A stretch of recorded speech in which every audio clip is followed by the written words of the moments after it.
I am Linelda Fullens Woodard. I am 77 years old. Please tell us about your family when they came to Deerfield, about your birth in Deerfield, and the year that you were born. I am a fifth generation Floridian. My mother came from Alachua County near Gainesville. My father was born in Hawkinsville, Georgia, and they met and married here in Deerfield. My grandparents came here around 1922-23 and settled here. And I have been here since that time. Okay. And when were you born? What year were you? I was born April 21st, 1939. 1939. Tell us a little bit about, were you born with a midwife? Yes, Mrs. Knowles was the midwife here in Deerfield at the time, and she delivered all of the babies, and I happened to be one. Great. All right, tell us a little bit about growing up in Deerfield, what you did as a child, where you went to elementary school, that sort of thing. I am an only child. I grew up here. I attended Braithwaite. I have a lot of cousins, and my cousins and I would play together, and we would be with our grandmother, who always had something for us to do, such as playing and feeding us, of course, what grandmothers do. What kind of games did you play? Oh, we made our own games. We would find weeds, and we'd take the weeds and put it in a Coke bottle and take the roots, and we would comb it with a comb, and that would be the doll's hair. And we could braid it and put it in ponytails and things of that nature. We also had a pond behind our house, and we would go fishing and catch the big little minnows out of there. We had fun doing that. We would play seesaw. You put a board across, I don't know what you call it, but we could go up and down on a seesaw. Sometimes we'd take that board and put it on a couple of blocks, and we'd jump on it. We took tires and took a stick and pushed them and rolled them down the street. We did fun things. Hide and go seek was one of our favorites, especially in the early evening. Were there a lot of mosquitoes back then? There were, but I don't remember them being as rampant as they are now because we had a lot of wind. We didn't have the high rises, and we could get the wind and the breeze off the ocean. And we could see stars too. Yeah, hard to see them these days. So where did you go? Tell me about the Braithwaite Elementary School. What did it look like, and who the teachers were, and what your experiences were there at the school? I started at Braithwaite. I had an uncle, retired Lieutenant Colonel Pearl Ferguson, who would take me to school on Fridays. Every Friday, he would take me to school. There was a teacher, Mrs. Maud Storr. Now that's her current name. She invited him to let me sit in her class, and I started sitting in her class, and she told my mother that she should let me start school. I was 5 years old. So I started school at 5. And there was my cousin Connie also started along with me at 5, and Mona Ray. We were the 3 5-year-olds in her class.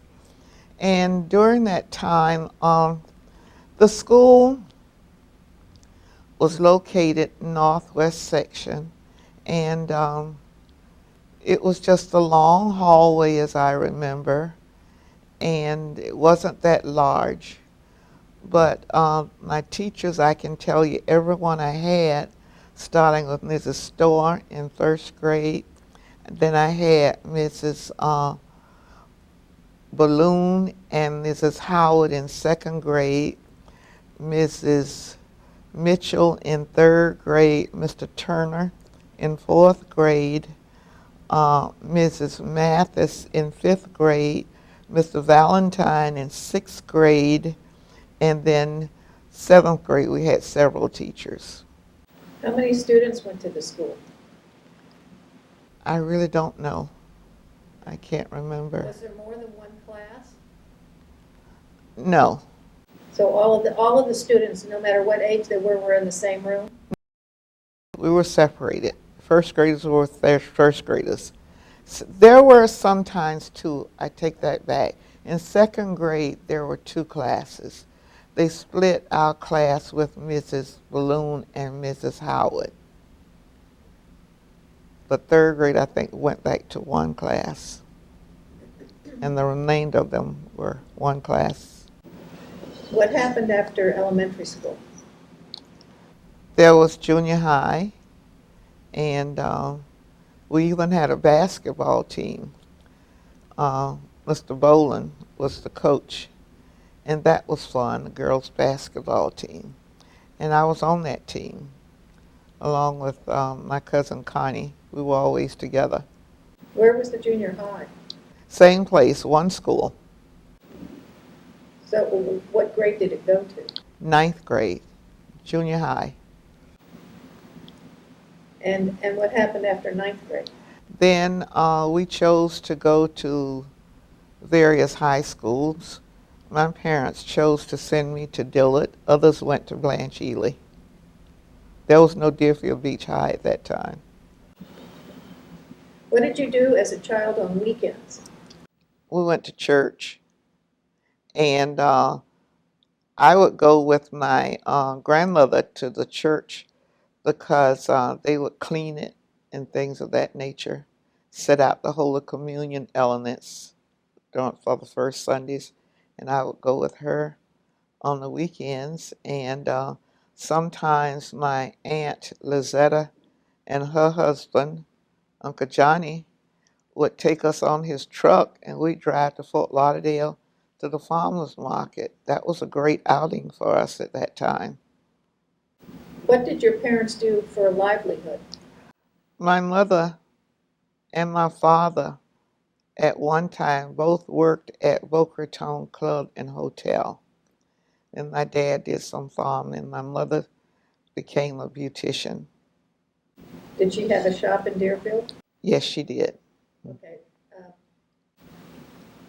When I ask you a question, instead of saying yes or no, say my mother.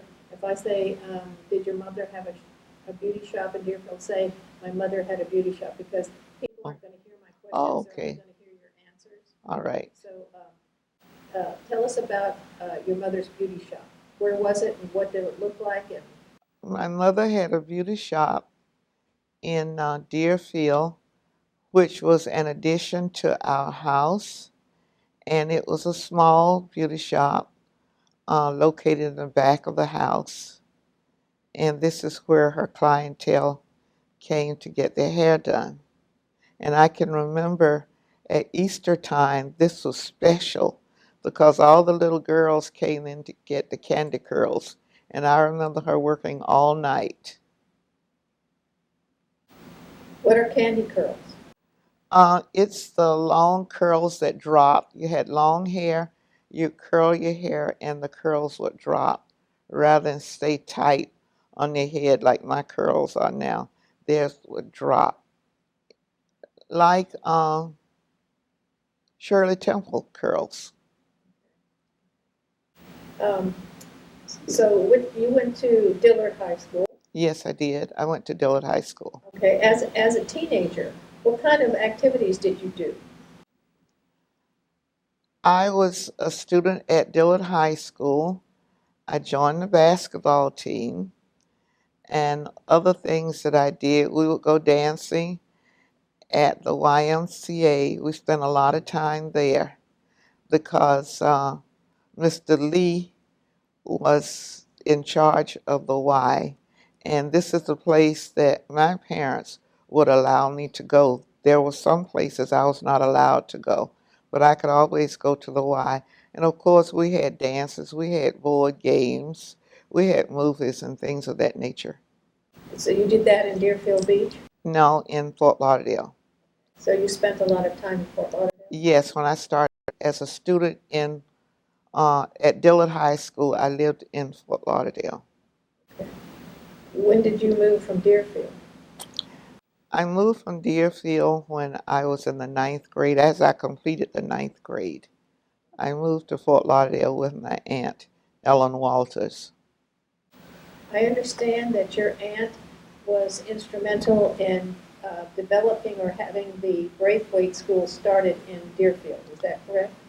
Yes, my aunt Lizetta Brooks was responsible for the opening of Braithwaite Junior High School, Ely High School, and Attucks High School at the standard time when the other students attended school. Prior to that, we went to school at separate times. What do you mean?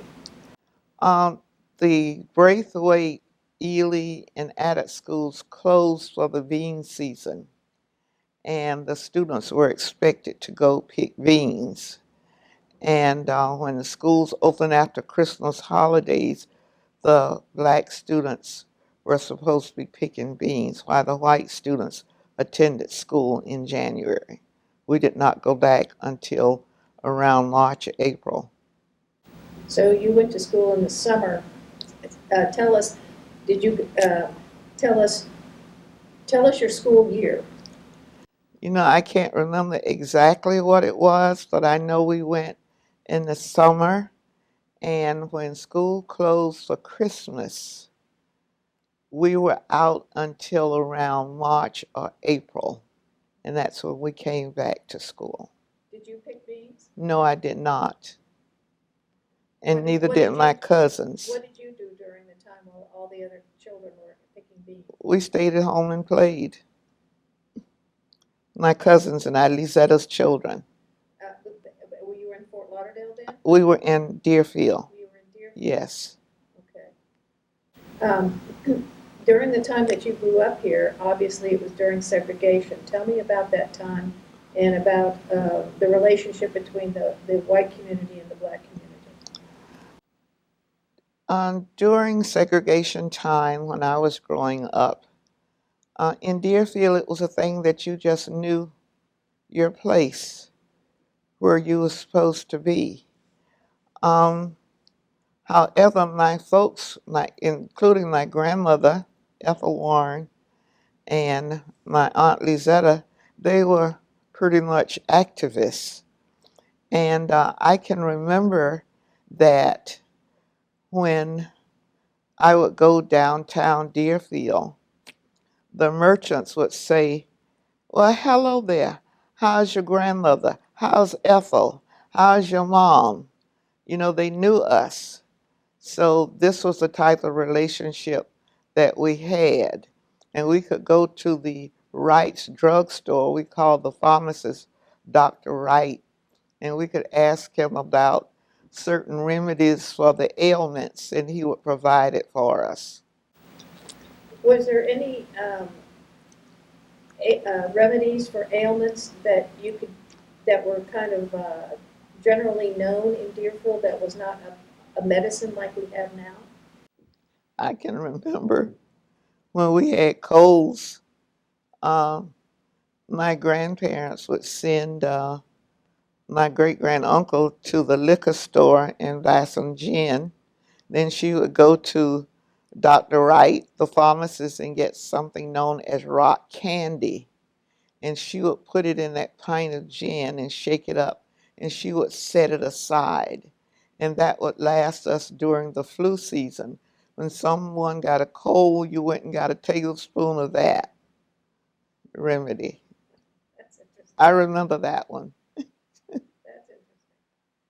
Um, did it work? Yes, I thought it did. And there were other things that they did. I think they call them palmar crystal leaves that they would take if you had a fever and put it on your chest. I hope I got that right. Okay.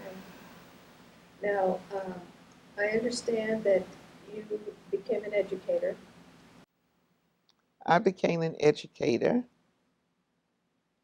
Yes, and I taught uh, 20 years. I taught science. 18 years I was an assistant principal here in Broward County. I received my degree from West Virginia State College in a little known town called Institute, West Virginia in 1961. Tell me what you feel that the difference is between your teaching back there when you started teaching. What year did you start teaching? I started in 1964, And now, and you ended with, 2003. okay, during that time, there were a lot of changes. Tell me a little bit about how you feel that the education system um, progressed or degressed during the time that you were in education. Okay. I started in a segregated school system. I taught at Lanier for 2 years, and then we desegregated the schools, and I was one of the first black teachers to go to an all-white school. I went to Rogers Junior High School in Fort Lauderdale. Um, that was a great change. It was enjoyable. I had a great time. That was progress. I taught there for about 13 years, and I moved to New River and came back to Rogers as an assistant principal. Now, what I experienced when I first went to Rogers, of course, it was new for all of us, and I experienced some things that I would not have experienced. Oh, okay, sorry. You're good if you remember the last question. Okay, yeah, sorry. Okay. Please explain to us your feelings about the transition you've seen from the beginning of the time that you taught school to when you ended school, when you finished teaching. When I started teaching, students were more receptive to learning, and their parents encouraged that. I can see when I retired from teaching, they lacked that enthusiasm to learn, and the parents were not enforcing it as much. Behaviorally, it was quite different when I started and when I retired. Students' behavior was quite different. They appeared to be more respectful of teachers, and the parents encouraged that. When I retired, I found that students were not as respectful as they were when I first started. Why do you think that was? A sign of the times. I think that education was a priority when I started. It's a must. You have to be educated. You have to have a degree. You must finish school. If nothing more, you must get a high school diploma. That was instilled in students. And I think this is just my personal opinion now that near the end, the stress was not there for education because students they were getting into this electronic age, and homework was not a priority. Parents were working more. Students were left alone more. Do you think that faith or lack of it has played a role in all of that? I think that our faith has played a role in all of that. Um, I see that we don't include our religious beliefs anymore. I'm trying to be politically correct now in stating this. But as I grew up and I was taught that we start out the day with prayer. You pray in everything that you do. Church was a priority. If you can't go to church on Sunday, then don't ask me to go anyplace else during the week. That's how I was taught. And my parents took me to church. Nowadays, I find that parents go boating and golfing and other things, and church is just not a priority. They say I can watch it on TV. And this is what has happened with the children. And we don't encourage prayer anymore like we used to. Now, when you remember Deerfield, what are some of your best memories of Deerfield? Going to church, when I think of Deerfield, that was one of the most memorable experiences that I had as a child growing up, because we were not restricted to just our church. The churches in Deerfield were all inclusive. I was a member of St. Paul United Methodist Church, and I was invited. My cousins belonged to Bethel AME Church, and then there was First Zion Baptist Church. And I could go to Methodist Youth Fellowship at my church or BYPU at another church. And the children, we all got along together and visited each other's church. And when they had activities, we were there. Was there any particular event that happened in Deerfield during your growing up years that was of a tragic nature, or something that you remember quite vividly that occurred then? Tragic nature that I remember. I remember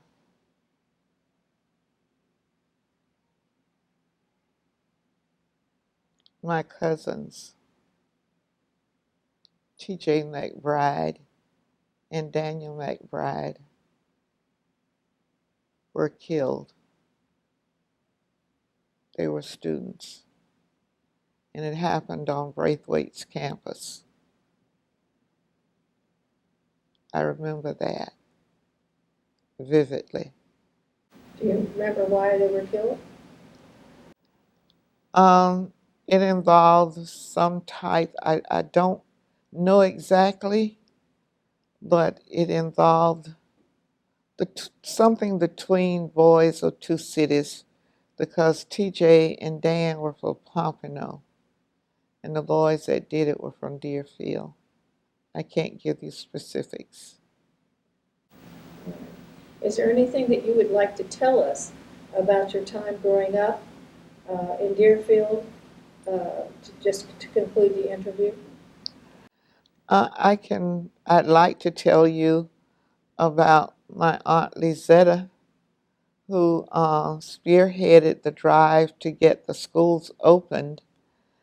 She initiated a trip along with 4 other people to go to Tallahassee, Florida, to talk with the then superintendent of Florida schools, Thomas D. Bailey, to see if he could intercede and get the schools opened.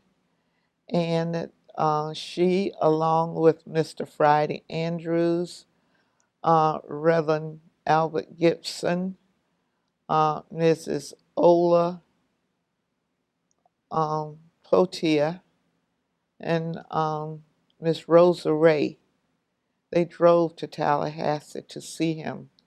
He turned them away and told them it was a local issue, so they had to return to Deerfield. But that did not stop my aunt. She continued the fight, and she organized the parents and told them, when school opens, we're going to send our children to school. And they brought us to school out under the trees. The school was closed, and we were outside under the trees for 2 days. And the parents sort of separated us into grades, and there were some ministers who came out to help supervise.